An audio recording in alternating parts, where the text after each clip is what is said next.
பாலாற்றின் குறுக்கே தடுப்பணைக்கு அடிக்கல் நாட்ட உள்ள ஆந்திர அரசுக்கும் தமிழ்நாட்டின் உரிமைகளை அண்டை மாநிலங்களுக்கு தாரை வார்க்கும் விடியா அரசுக்கும் எதிர்க்கட்சித் தலைவர் எடப்பாடி கே பழனிசாமி தனது கண்டனங்களை தெரிவித்துள்ளார்.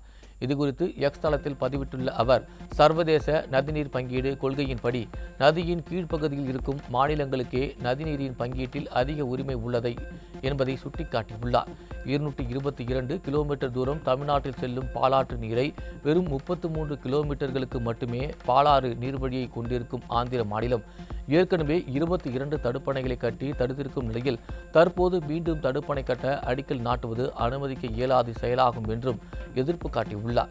இதனை உரிமையோடு நின்று குரல் கொடுத்து தடுக்க வேண்டிய தமிழ்நாடு அரசோ இந்த விடியா திமுக ஆட்சியில் மேகதாது விவகாரத்தில் மௌனியாக இருந்து தமிழ்நாட்டு மக்களுக்கு துரோகம் இழைத்தது போலவே பாலாறு விவகாரத்திலும் செயலற்ற நிலையில் இருப்பது கண்டனத்திற்குரியது என்றும் குறிப்பிட்டுள்ளார்.